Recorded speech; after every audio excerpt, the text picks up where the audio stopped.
What's up, everybody? It's Jeffrey Lyles, welcoming you to another edition of Lyles Figure Files.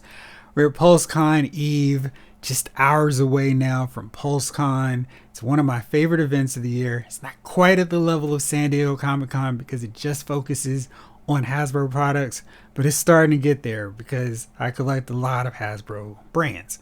And the next 2 days are going to showcase a lot of stuff from Star Wars, Marvel Legends, G.I. Joe Classified series, starting lineup, Transformers, Power Rangers, Indiana Jones, etc. There's a lot of stuff that I'm excited about.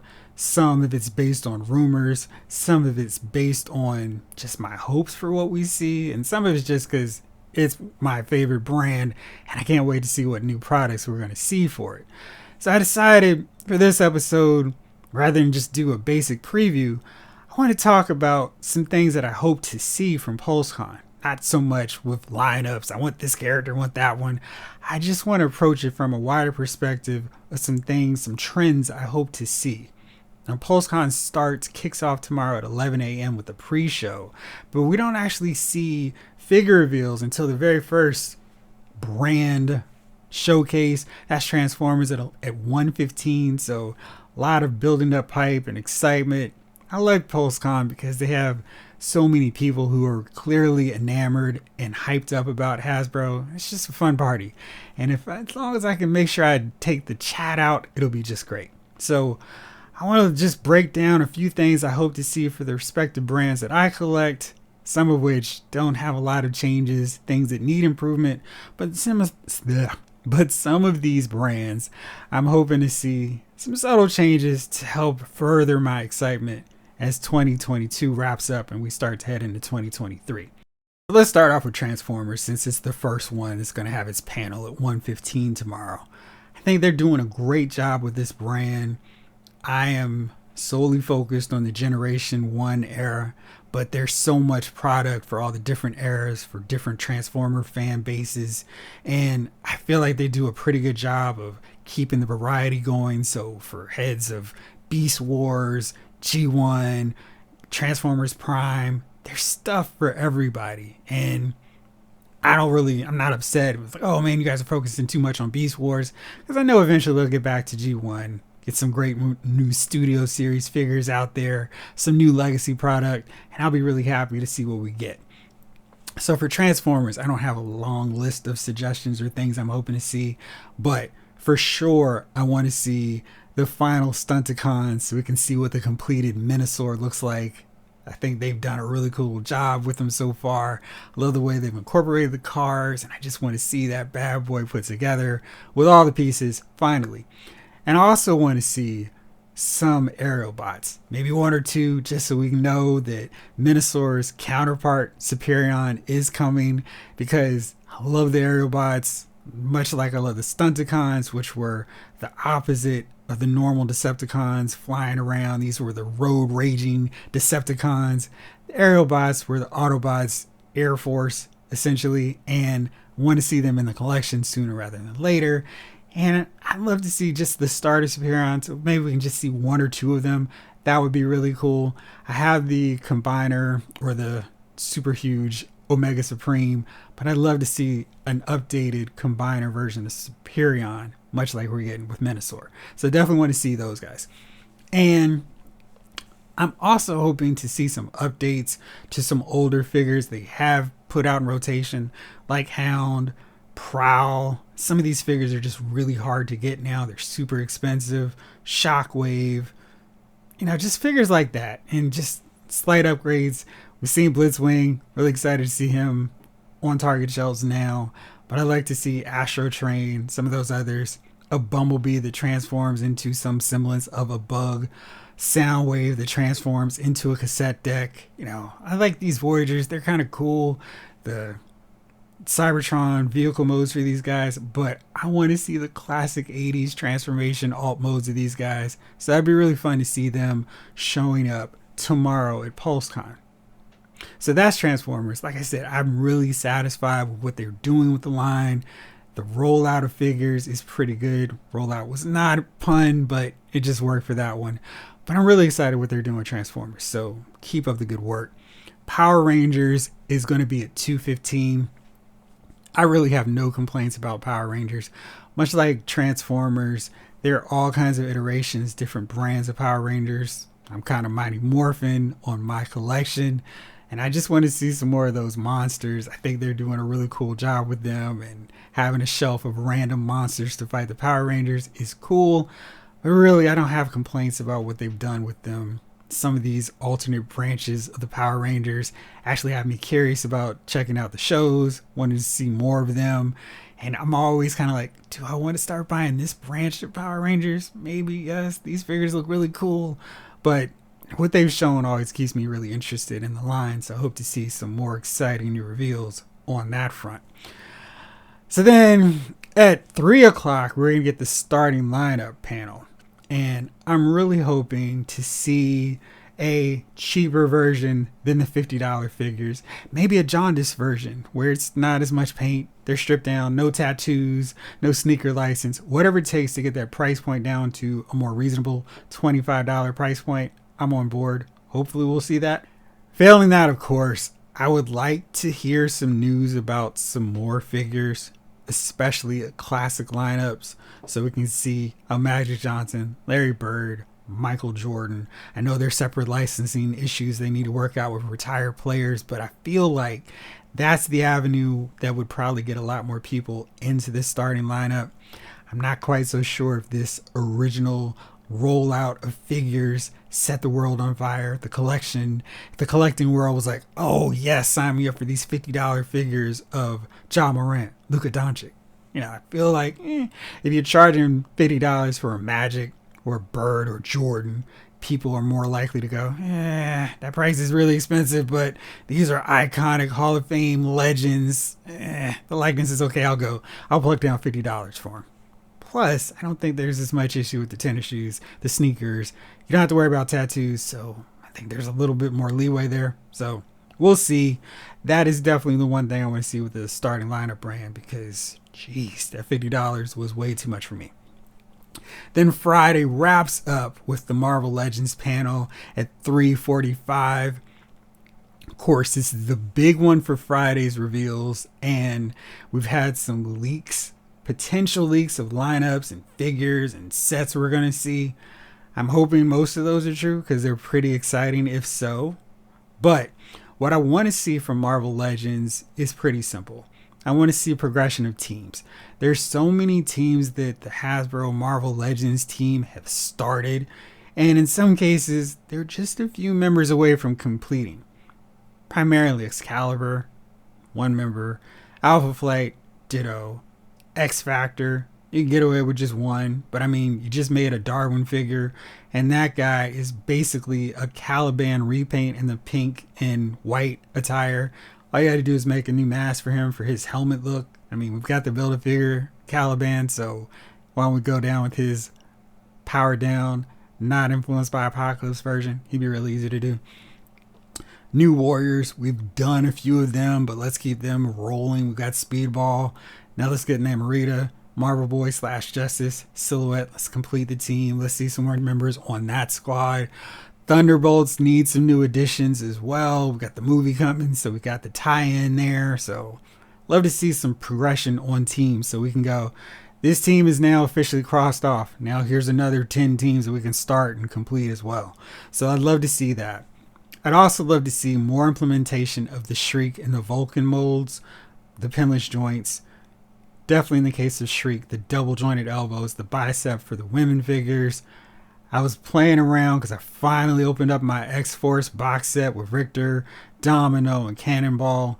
And I was just thinking, man, that Boom Boom figure is so outdated at this point.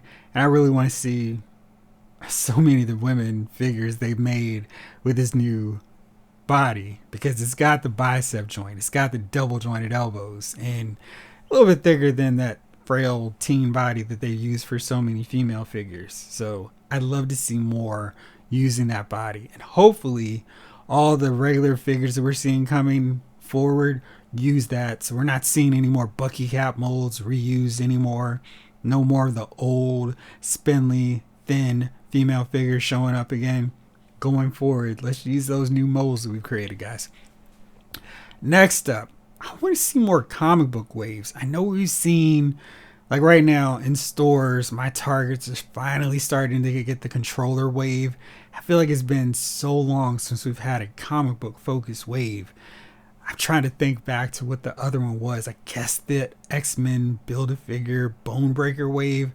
But before then, I can't think of one that was out. I mean, we've done lots of retro waves, done anniversary series, but not a lot of dedicated comic book waves with a Build-A-Figure. So I want to see more of those. I know that rumored list has a lot of 2-packs and deluxe sets, but I'm hoping to see 4, maybe even 5 comic book waves over the next year. That would be really cool because it helps flesh out different teams, different sectors of the Marvel Universe, and gives us a Build-A-Figure because there's still tons of characters that would be viable Build-A-Figure options. So love to see that. So those are my 3 hopes that I see for this Marvel Legends panel tomorrow, in addition to Molecule Man and all kinds of assorted figures that I want to see as well. Then on Saturday, October 1st, and I start my birthday month kickoff countdown. We're starting off no delay. 115, the G.I. Joe brand has their panel, and I really don't have a lot of suggestions, but I did manage to come up with 3 because this line is still relatively in its infancy stage, so any new character reveals I'm going to be excited about. But for sure what I want to see is much like with the Marvel Legends, because it feels like I talked so much criticism and complaints about Marvel Legends. We give them a lot of credit here. On Pulse, we got so many army builders. I think it's time to take advantage of that format with Pulse.com or HasbroPulse.com and see Cobra Troopers, Alley Vipers, Bats, just their cheaper packaging. Give us a plastic bag and a box. Here you go. Ship them out. So let's get those Cobra Troopers, those Cobra Officers, Bats, Alley Vipers, any potential Cobra army builder, Crimson Guards, just dump the whole fancy packaging. Let's just get the plastic bag, have the army builders in stock all the time. Also, I really, really want to see another vehicle. And that doesn't have to be some major, big APC, something like that. Doesn't need to be big. Maybe it's an Awe Striker. We've got the Televiper coming with the Trouble Bubble. I assume we'll see that, but I want to see another vehicle, something with some substance. Maybe the missile rack with Hawk, or the jetpack with Grand Slam with his gray waffle pattern, not red because that's Flash's pattern color, but just something so we can get some more vehicles. Maybe $100 vamp with clutch. So I'd love to see something else beyond the Serpentor that we know is coming, but let's get some more Joe vehicles shown so we can add something else besides the His Tank and the Trouble Bubble. Love to see that. And finally, just more figures. I mean, I want to see, like, here's a wave of 5 figures, not here's 3 figures and hope for the best. I want to see like 2 or 3 waves of 5 figures. We don't need to see the prototypes of all of them, but I want to see some more names. I want to see like the grayscale renderings, or the, hey, here's the render of what it's going to look like when we see it. Because I feel like we've seen a lot of piecemeal lineups for the Joes, but I want to see some more figures. And like here's wave 6, here's wave 7, here's wave 8 of 5 figures. And not just Tiger Force, not just Repaint Alley, but actual, no Crimson Guards repaints of these figures, but new characters. So love to see that. Because G.I. Joe Classified series is my favorite line right now, so anything that they can show is a good deal. And we've also got for Saturday Magic the Gathering, Indiana Jones. Don't really have a lot of expectations for that. Hopefully the likenesses are dead on, because that's a series, that's a brand that I could potentially get behind if it looks cool and they do a good job setting up how these figures look. I've got expectations. I guess maybe they're kind of okay, but they could do some cool things with that. I love to see more of those Dungeons and Dragons figures. They did that deluxe set that was amazing, but we've seen no more headway, nothing else on that. And I was really hoping to see more figures, and it's been quiet on that front. So I'd love to see a reveal on that, hopefully. And then at 3:45, we got the Star Wars panel. And I feel like this is another much maligned brand from Hasbro that needs some goodwill, that needs a really strong showing to get people collectors excited again about this brand. One thing, again, like the G.I. Joe classified series thing that I think would really help, Pulse Army Builders. And this one is the biggest no-brainer that Hasbro has. Poly bags, put them up, stormtroopers, clone troopers, Jedi. I mean, you just do swappable heads. That'd be a really easy way to get more Jedi in there. We need some people to get killed during the Battle of Geonosis or in our random Clone Wars displays. But those three would be really simple. More snow troopers, scout troopers. There's so many army builder options. You could do all the different versions of the clone troopers we've got so far. Have them that match up with the officers like Commander Cody, Commander Bly, Commander Gree. Just match them up and throw in green, yellow, orange coloring for the clone troopers. Just do that. Be a really easy way to keep more clone troopers, more army builders coming through. Super battle droids. Let's do this. And speaking of that, another suggestion for sure that I really hope to see, more emphasis on the Clone Wars. I feel like that's such a wide open area, and Hasbro is kind of reluctant to pull out more figures from this area because it's like, dude, there's so many original characters from the show that they could use to create and get more lineups, so we're not just seeing the same characters over and over again. You can get a young Saw Gerrera. There are many named characters, but I mean, gosh, there's so many characters that they could just pull from this that I feel like they're not taking full advantage of. We could do a Chancellor Palpatine, which we don't have in the Black Series. And I kind of feel like, why do we not have the most important character for this? The guy manipulating everything behind the scenes. And we don't have a Clone Wars era version of Palpatine. Clearly somebody we need. Some more Rebels characters as well. Clone Wars Rebels. These are lines that have so many character options that Hasbro's kind of dragging their feet on, and we need more of them, in addition to the Disney Plus shows like Obi-Wan, Andor. Not one, because this is another suggestion. And my final suggestion is simply ease up on Mandalorian. I know everybody loves Mando, but we don't need a Mando wave or 4 of the next 6 figures focusing on the Mandalorian era. We don't need so many box sets. And here's a different version of Mando with sun-drenched coloring. Let's ease up on him just for a little bit. I know Mandalorian Season 3 is coming, so there's a great temptation to do a new rollout of Mandalorian figures, but let's give a little bit of love to Clone Wars, Rebels, all the other sectors of the Star Wars universe before we just go back to the money train that is Grogu and his big pal. And there is one exception. If we're going to do more Mandalorian figures, let's do a Season 2 Cara Dune. I know Gina Carano's an awful, terrible person, but let's get a figure of her because, I mean, we got everybody else from Season 2, that big showdown against Moff Gideon, and it's kind of glaring, kind of obvious not having her. And come on, I mean, we got the licensing rights, still Hasbro, right? Let's get that figure out. So I'd love to see that. So that's what I am hoping to see over the course of the next 2 days from Hasbro's PulseCon. Very excited. Of course, I'm going to break all this stuff down. I think I will tackle each of these brands in separate videos, so if you don't really care about an overview, you don't have to sit through an hour of me talking about Star Wars before I get to Marvel Legends, etc. So I'll just break it down through the different brands. Let me know what you think, what you hope to see, and hopefully we'll see some of that stuff over the course of these next 2 days. As always, thank you so much for watching. This episode of Louse Figure Files has been filed.